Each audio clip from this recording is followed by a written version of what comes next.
Windsor has stood through more than 40 reigns.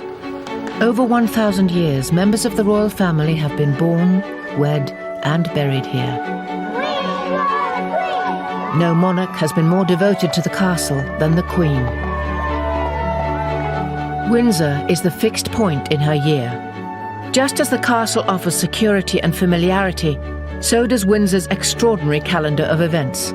From the sacred... Good luck to her. I hope she finishes second. We're racing.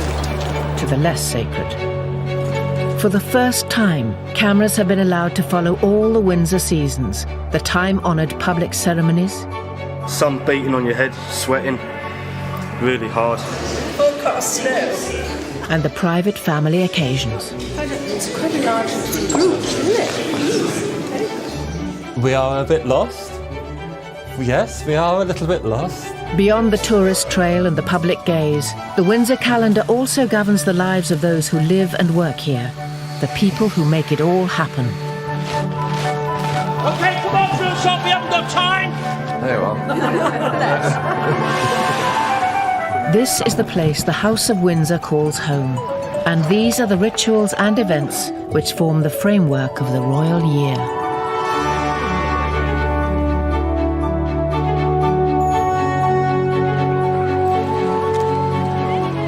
Another week of royal engagements is drawing to a close. The Queen and Prince Philip are in Hounslow, West London, to open the new wing of a Sikh temple. From here, they'll travel to Windsor for the weekend, just as they do on most weekends of the year. The 300 staff are always well prepared for the Queen's homecoming. Just got to check it out so there's no rips in it. As ever, Flagman Tony Martin is ready to herald her arrival. It's an interesting job, and there's not a lot of people can say they're the flagman for Her Majesty. I met the Queen when we got our Christmas presents, and I actually tell her, said, "Oh, you're the flagman, are you?" So she knows who I am. Some of the conditions have been really bad. Force 10 gales, rain, snow, ice. Get all the weathers. Whatever the weather, Tony will stay at his post until the Queen is through the gates. Hello there, it's Tony again, behind the flag. Any updates? All right.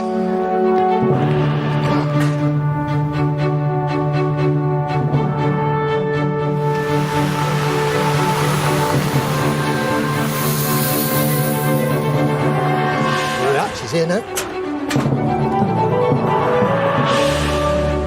This is, above all, a living castle, not a museum. Through childhood, war, and more than half a century on the throne, the Queen has always found Windsor to be a constant through changing times. That is why this is her favourite home.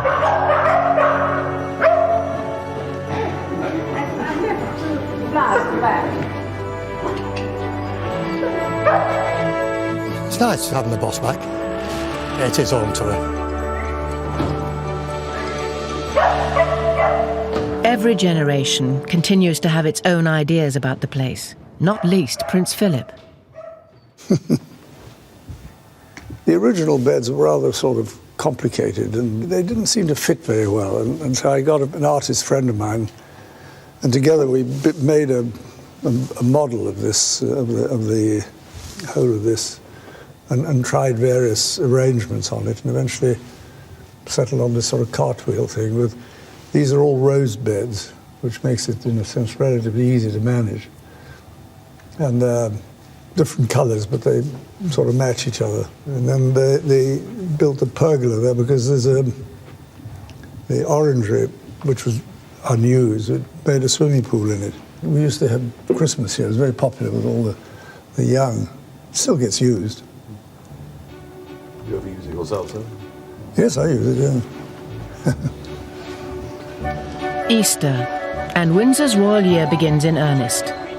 Most of the Queen's family gather to spend the long weekend together and attend Easter Sunday service at St George's Chapel.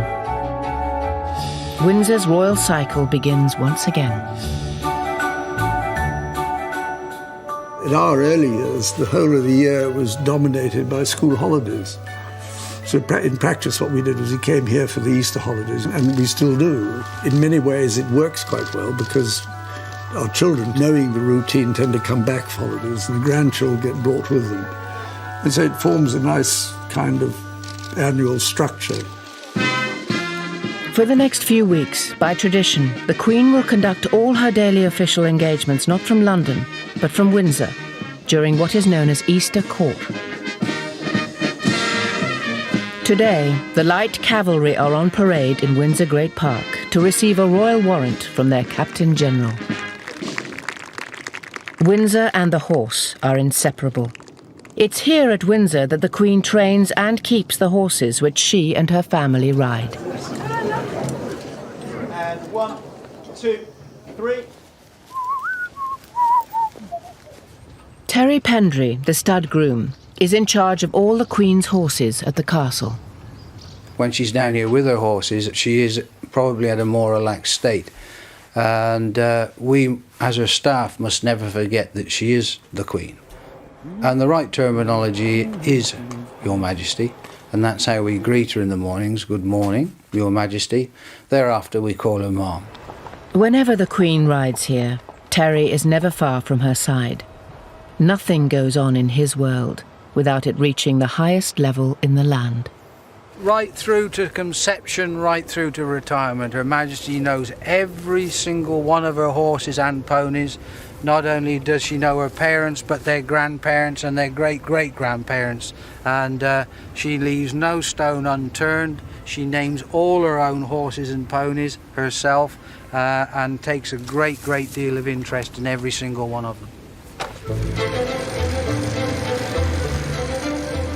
By early June, the Windsor seasons are moving on. No castle ritual is more colourful or ancient than Garter Day. The castle must be at its decorative best. It was at Windsor in 1348 that Edward III appointed 24 of his most trusted supporters to be Knights of the Garter, so named after the blue ribbon which went with the honour. Monarchs have been appointing Garter Knights, never more than 24 at any time, ever since. To this day, every knight or lady of the Garter in history is recorded by a coat of arms in Windsor's greatest chamber, St George's Hall. And every Garter Day, the Queen and her own 24 hand-picked knights will take part in a velvet-robed procession.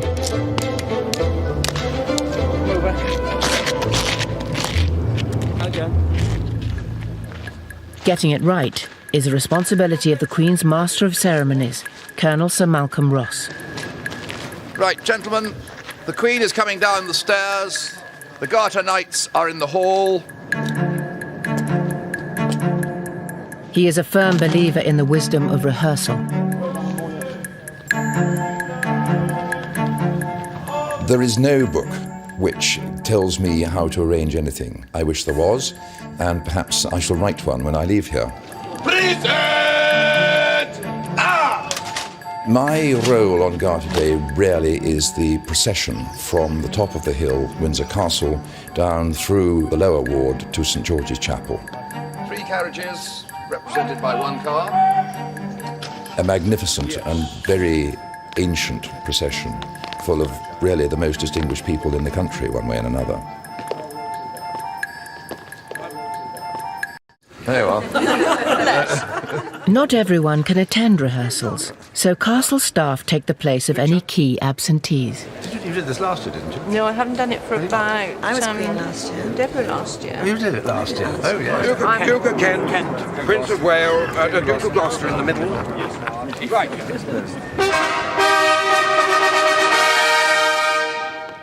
No role is more prized than being Queen for the day. This year, the honour goes to Chapter Secretary Letty Jones, soon to retire after 30 years' service. When you are singing the national anthem, if you don't by now know the second verse, then please learn it. So, Royalfamily, you could move, please, away. You've gone back for tea now, Letty. Yes. So we've got the carriages that have come up. there'll be a number of black Daimlers. While Sir Malcolm must ensure that the Garter procession is faultless, Garrison Sergeant Major Billy Mott is responsible for those who will guard Keep it. going. Go into the engine court. We'll be in there in a minute. We've got something in the region of 30 officers and 340 men, and that's with all contingents that are involved in the Garter service. That's a large number of men that may well not be 100% clear of what's required. OK, come on, drill shop. We haven't got time. So I demand 100% from each and every one of them men, and that means I've got to start throwing some small grenades to get them toeing the line so that they know what they're doing. The Military Knights of Windsor are a collection of distinguished old soldiers who lend dignity and symbolism to events at St George's Chapel throughout the year. Their principal task has always been to pray for the monarch and the Garter Knights. You'll see as you go some fairly considerable beams. General Sir Michael Hobbs is the governor of the Military Knights. His army career began at Windsor. My first job was as a sentry just outside Henry VIII Gate. In those days, the sentries were outside the gates. And little boys used to come along and place matches, you know, in between your fingers and then set light to them to see if you moved. So it was tough. The Military Knights live inside the castle walls in a terrace of narrow houses with as many flights of stairs as rooms.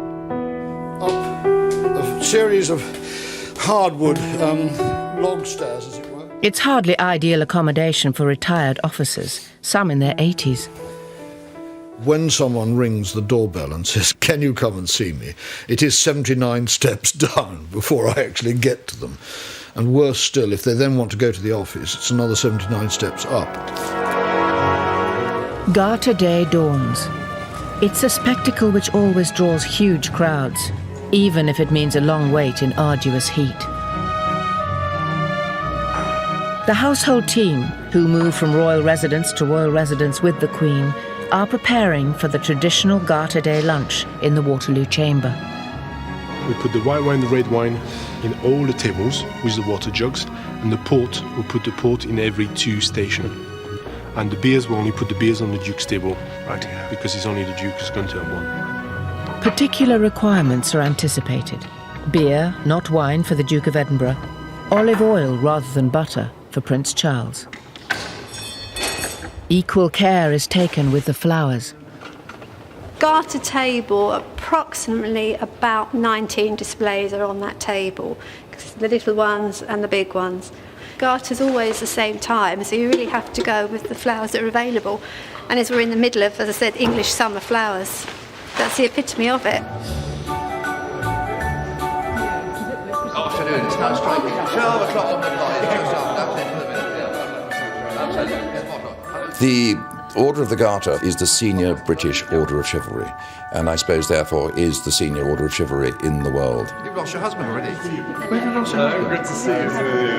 There he is, here he comes. The conqueror of Everest, Sir Edmund Hillary, ascends the grand staircase. Good morning, Sir Edmund. How are you? Very nice to see you again. Would you like to sign the book while we've got you spare for a moment? The Garter Knights are former politicians, national heroes, and long-serving representatives of the Crown. No one forgets the origins of the order.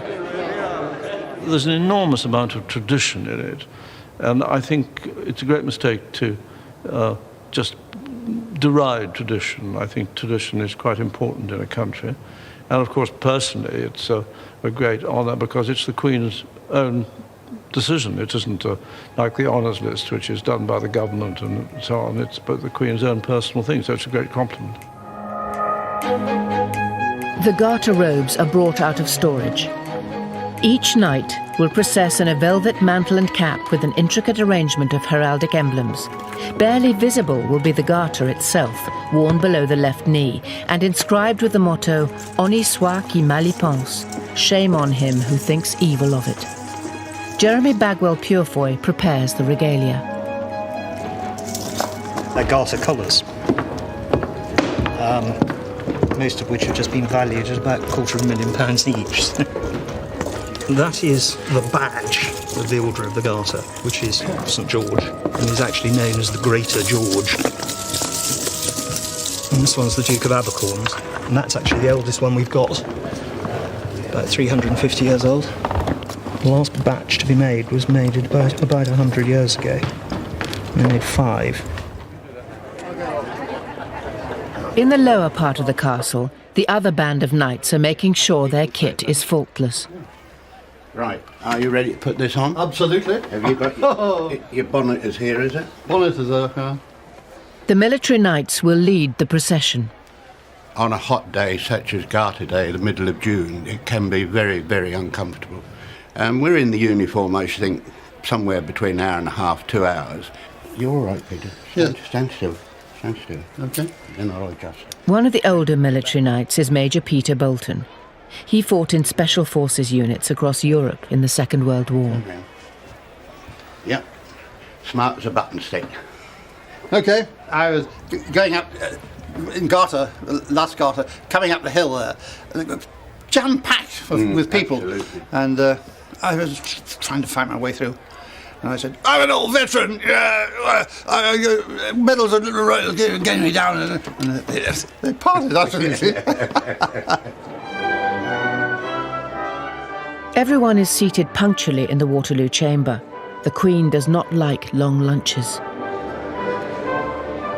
Because the guests are usually the same, the Garter seating plan is rotated so that no one sits next to the same person more than once every 10 years.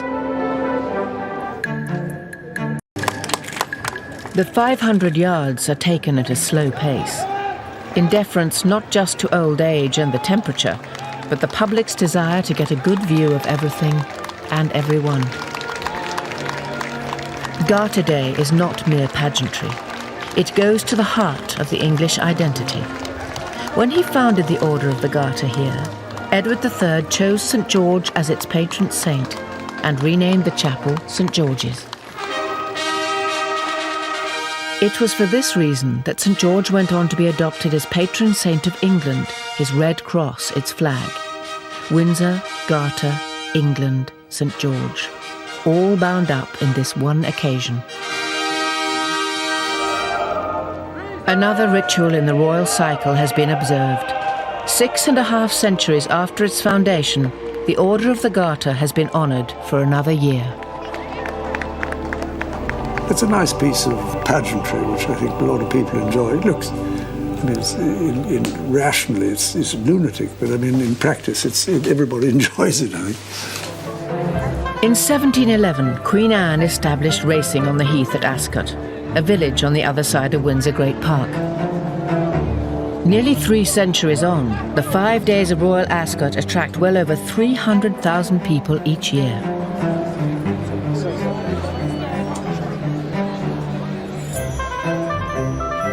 It is by far the biggest event in the racing calendar, and yet it seeks no corporate sponsorship. It doesn't need to. At the Royal Mews, the Windsor Greys are preparing to put on a show too. Philip Barnard Brown will be riding with them. They certainly know it's different than normal, and I think once we turn them around here and start to harness up or saddle up, there's a certain amount of expectation there also. So yeah, they do sense it. The coachman and outriders receive the list of occupants for each carriage. It's a local tradition for school children to come out to greet the Queen.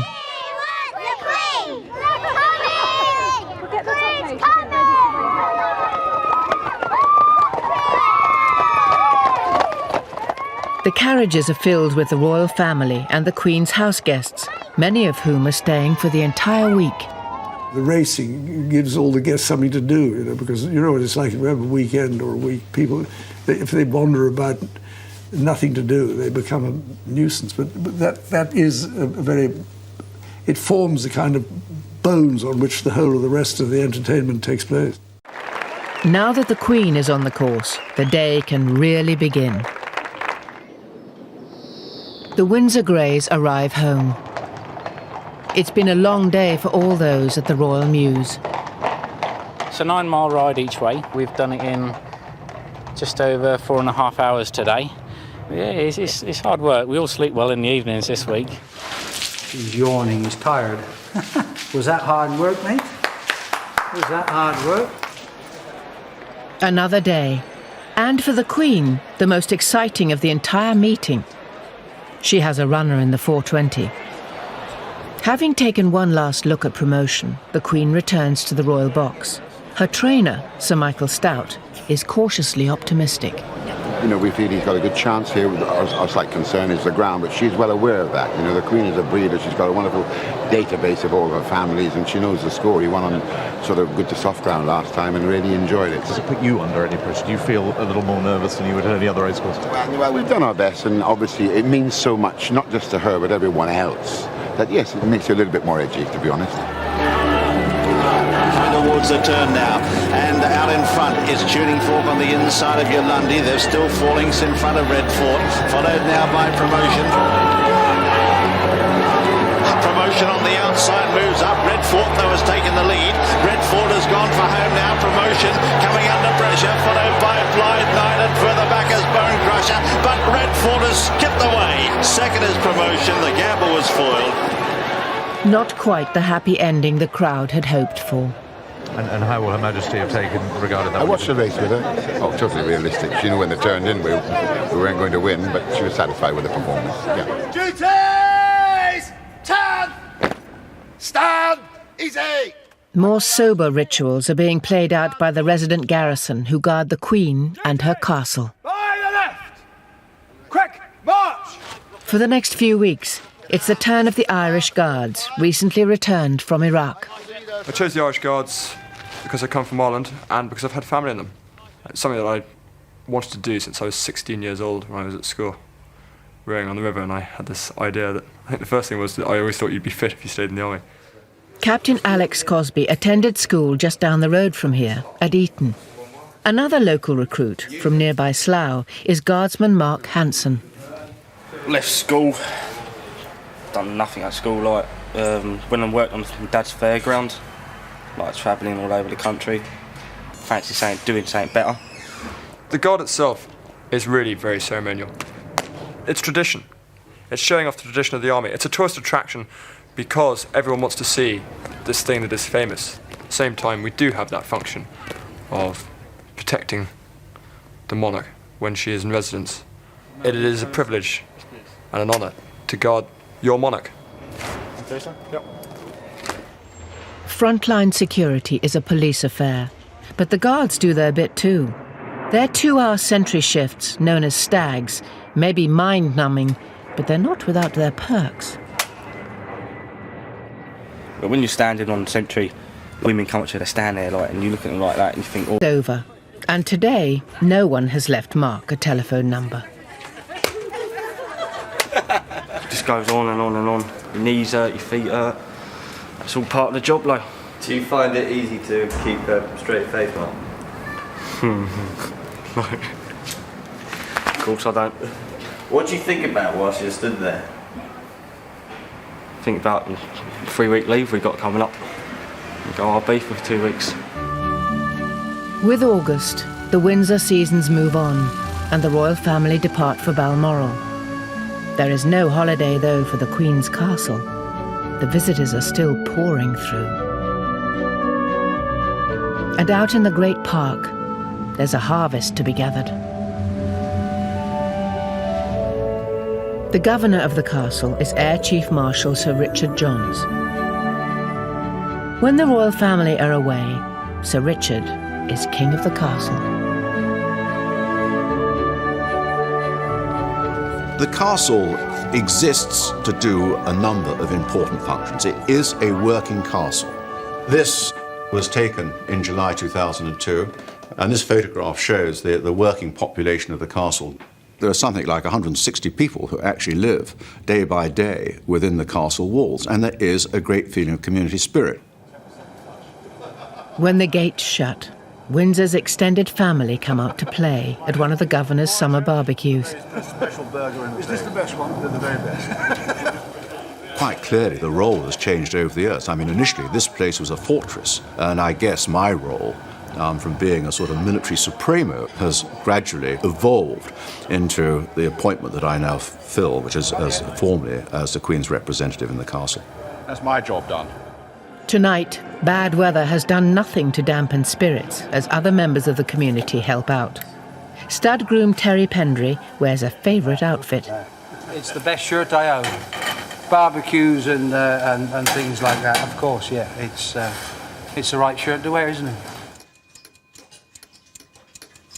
As a busy, living institution, Windsor cannot afford to let time stand still. This is a place which operates on punctuality. The timekeeper is Steve Davidson. He is the castle clockmaker, but his task is not to make clocks. It is to look after the 450 already in existence. I don't like it when you've just got dead clocks sitting around. I can't stand seeing clocks just not doing anything. Clocks are definitely a sort of cheerful thing when they're ticking along. I mean, if you listen to it now, it's quite a cheerful sound. There couldn't be a nicer job for a clockmaker. Within the castle, there's some of the finest clocks in the world.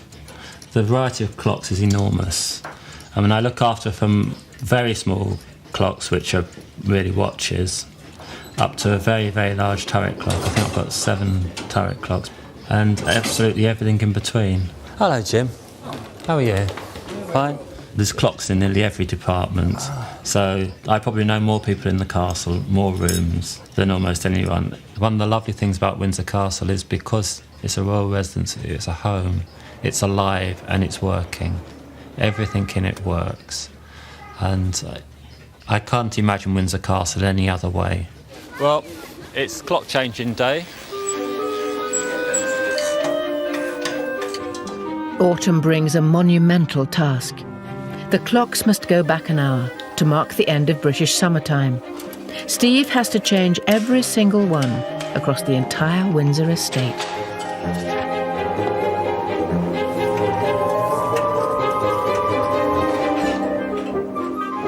These clocks don't just play tunes, they've inspired them. Inside here is a fantastic organ clock. It's made in 1734. Plays 10 pieces by Handel, 6 of them he arranged for the clock. We're now still in property services. We are a bit lost. Yes, we are a little bit lost. You memorise a route, you memorise a clock, but if you make one little mistake on that, then you're completely lost. Oh, that's an awful mess, that one. Look at the state of that. I can't always remember where this lot are. The Round Tower is the castle's inner sanctum, the last bastion in the event of a siege. This is the home to the Royal Archives, where successive monarchs have deposited their personal memories, their diaries, and their secrets.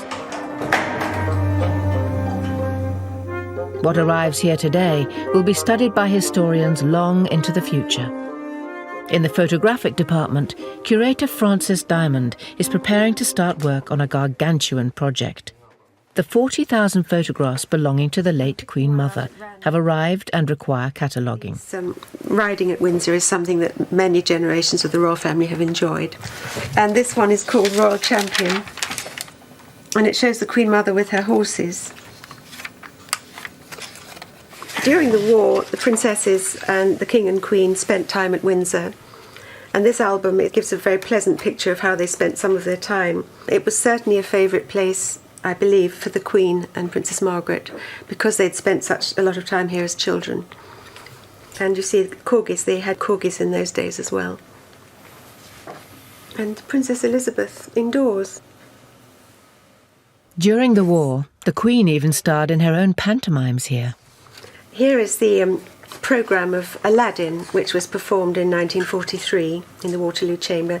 This comes from the Royal Archives, this document.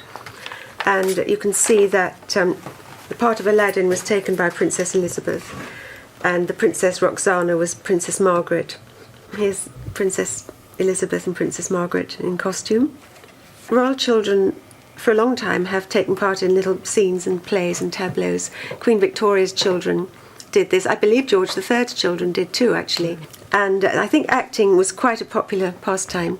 In fact, when you think about it, it's quite good for a royal child to be trained to wear their best clothes, smart clothes, and to appear in front of a crowd of people. It might help them in later life. Steve's timekeeping odyssey has taken him out to Prince Consort Farm. Cows must be milked on time, even if their clock has not changed since the days of Prince Albert. So to get this on time, we've got to go through a full 23 hours. It now thinks it's 9 o'clock in the morning.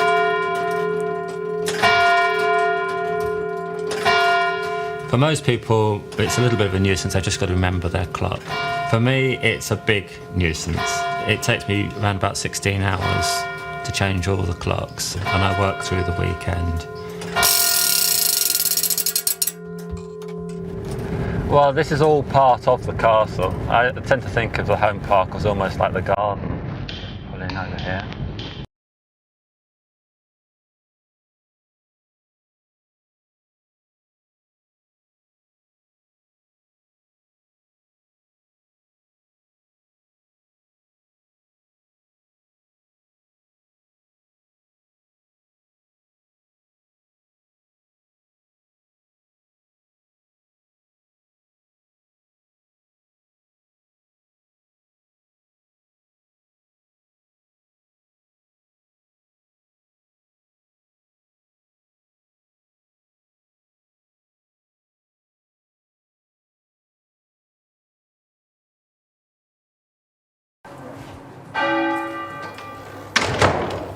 Okay, Natalie, thank you very much. Like clockwork, the public parts of the castle are closed at 5. Steve is still trying to turn back time as darkness falls. This is one of my favourite parts of the castle. All the clocks in the kitchens are left purposely 5 minutes fast. The punctuality in the royal household is important. When you've got, especially if you've got, say, a state visit or you have major functions going on, everything has to work like clockwork. And it's quite difficult when you're relying on clocks which are 200-300 years old.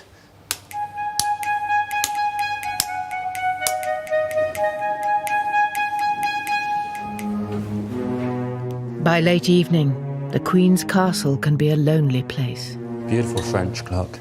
I really like these large buhl ones.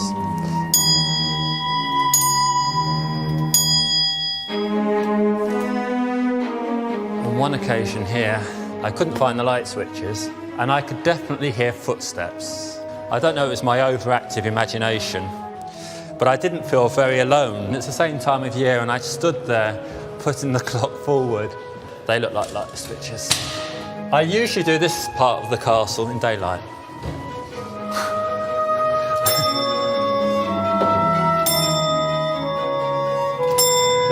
If you can imagine sort of standing here in the dark with just a little magnolite torch, with your imagination running wild, feeling cold and sort of, and waiting while the clock struck.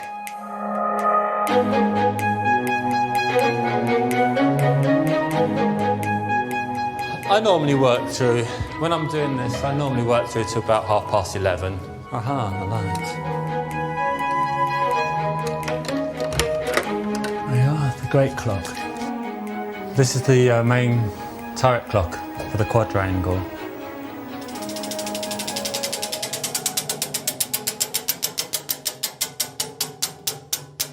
Hopefully we're okay. There we go. If not, I'll spot it in the morning. After 2 days and nights, Steve has Windsor back on the right time. Until, of course, it's time for the clocks to go forward again.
Autumn dawn. Stud groom Terry Pendry always likes to beat the overnight Heathrow air traffic to the tranquility of the park. Beautiful morning, the sun's just starting to rise. I've had probably about another 10 minutes. Often this time of the morning you hear the dawn chorus. Depends which way the wind's blowing, but the dawn chorus this morning are the Branson birds and the British Airways migrating in from the Americas. This is the largest lived-in castle in the world. The rest of the world come in on those tin cans to see what we've got here, you know. Tradition and history. If you're on a horse like this first thing in the morning, while you're in church every day of the year, I mean, I've got Her Majesty's trees, they're my cathedral. I've got the best stained glass window in the world. It's right above me. There we go. This is a special little corner of the Great Park, or should I say home park. There's only 3 horses buried here. The first one we're looking at is dear old Sanction. We lost him in the Golden Jubilee year. I think he read Her Majesty's mind. He literally, whatever the Queen wanted to do, he almost instinctively knew. He was a very, very dear, special old horse. There are just days before the Queen's return from Balmoral. Terry ensures that the 4-legged staff are ready. This coming weekend she'll be back, so yep, everything's tidied up, horses are prepared, ponies are prepared, ready for her when she arrives here on Friday. All year long, whatever the season, Windsor's part-time team of bell ringers must mark important royal dates. We hear that they appreciate our efforts, but they don't often come to see us actually ring, but they are around. Although it can sometimes be hard to remember some of them. We're ringing for one of the royal birthdays. Which one is it, Harry? Prince? We're ringing for Prince Henry. It's Prince Harry, isn't he? No, his real name is Prince Henry. Oh, yeah. Look 2, triple going, gone.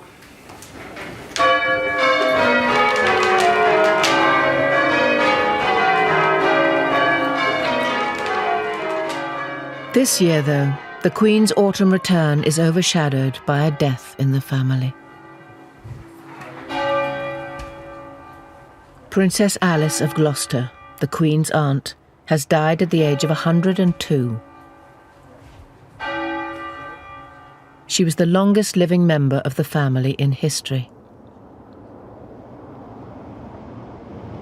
Windsor Castle Guard. On the eve of her burial, she returns to the family fold.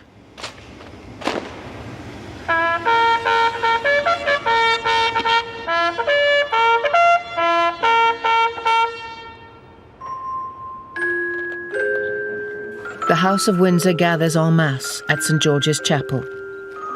This will not be a state occasion, but a private funeral for a mother and grandmother.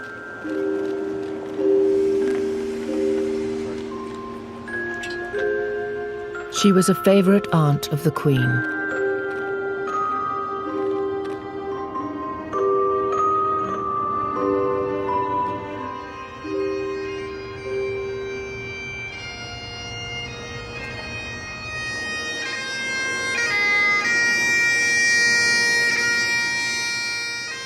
Princess Alice's son, the Duke of Gloucester, leads the mourners. A bearer party from the King's own Scottish borderers carry their former Colonel-in-Chief.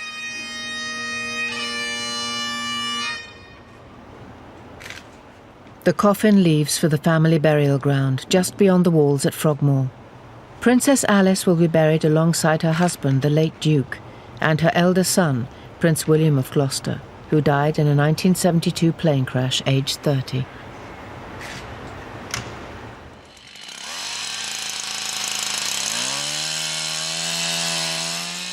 December in the Great Park. It is time to gather the great Christmas tree. This one will take pride of place in the state apartments.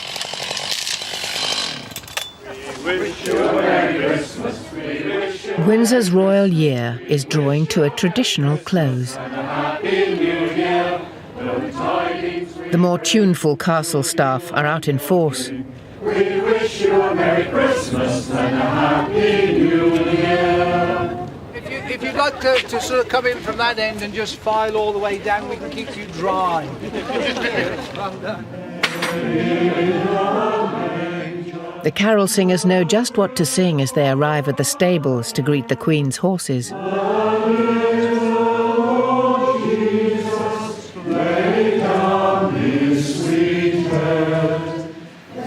This is the second year that we've done this with the horses. Last year was quite a success, so it's grown from that.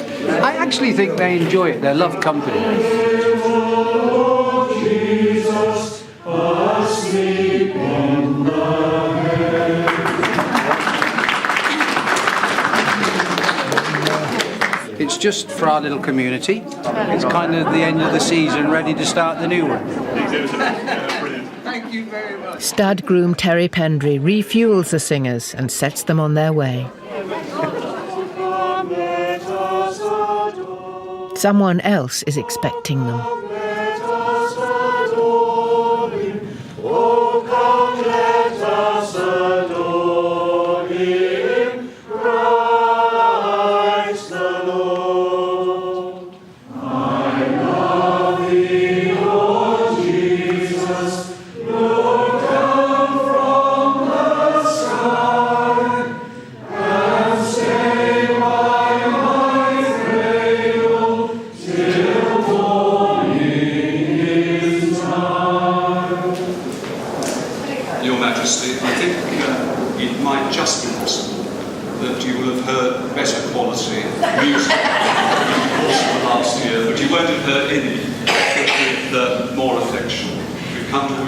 And the family a really happy Christmas and every blessing in 2005. Oh, that's very kind. Thank you very much. Well, now, would you like something to warm? It's a very, I think, organic system. And I think that's what gives it its attraction and its strength. It's a hierarchy. It's a living organism inhabiting this ancient establishment.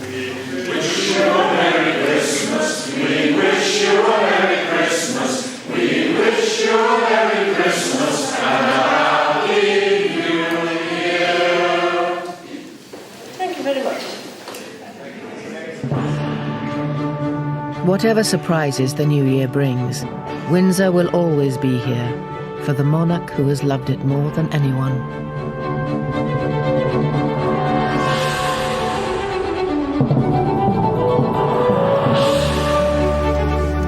This used to be arable all through here, so we decided to put it back to a deer park. Well, it's the Queen's back garden, isn't it? It's a very, very special venue. Colours, but they sort of match each other. And then they built a pergola there because there's the orangery, which was unused. It made a swimming pool in it. We used to have Christmas here. It was very popular with all the young. It still gets used. You ever use it yourself, sir? Yes, I use it, yeah. Easter, and Windsor's royal year begins in earnest. Most of the Queen's family gather to spend the long weekend together and attend Easter Sunday service at St George's Chapel. Windsor's royal cycle begins once again. In our early years, the whole of the year was dominated by school holidays. So in practice, what we did was we came here for the Easter holidays, and we still do. In many ways, it works quite well because our children, knowing the routine, tend to come back for holidays, and the grandchildren get brought with them. And so it forms a nice kind of annual structure. For the next few weeks, by tradition, the Queen will conduct all her daily official engagements not from London, but from Windsor, during what is known as Easter Court. Today, the light cavalry are on parade in Windsor Great Park to receive a royal warrant from their Captain General. Windsor and the horse are inseparable. It's here at Windsor that the Queen trains and keeps the horses which she and her family ride. And 1, 2, 3. Terry Pendry, the stud groom, is in charge of all the Queen's horses at the castle. when she's down here with her horses, she is probably at a more relaxed state. And we, as her staff, must never forget that she is the Queen. And the right terminology is Your Majesty, and that's how we greet her in the mornings. Good morning, Your Majesty. Thereafter we call her Mom. Whenever the Queen rides here, Terry is never far from her side. Nothing goes on in his world without it reaching the highest level in the land. Right through to conception, right through to retirement, Her Majesty knows every single one of her horses and ponies. Not only does she know her parents, but their grandparents and their great-great-grandparents. And she leaves no stone unturned. She names all her own horses and ponies herself, and takes a great deal of interest in every single one of them. By early June, the Windsor seasons are moving on. No castle ritual is more colourful or ancient than Garter Day. The castle must be at its decorative best. It was at Windsor in 1348 that Edward III appointed 24 of his most trusted supporters to be Knights of the Garter, so named after the blue ribbon which went with the honour. Monarchs have been appointing Garter Knights, never more than 24 at any time, ever since. To this day, every knight or lady of the Garter in history is recorded by a coat of arms in Windsor's greatest chamber, St George's Hall. And every Garter Day, the Queen and her own 24 hand-picked knights will take part in a velvet-robed procession.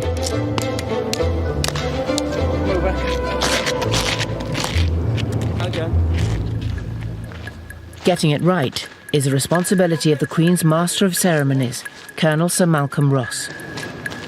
Right, gentlemen, the Queen is coming down the stairs. The Garter Knights are in the hall. He is a firm believer in the wisdom of rehearsal. There is no book which tells me how to arrange anything. I wish there was, and perhaps I shall write one when I leave here. Present! My role on Garter Day really is the procession from the top of the hill, Windsor Castle, down through the lower ward to St George's Chapel. 3 carriages, represented by 1 car. A magnificent and very ancient procession, full of really the most distinguished people in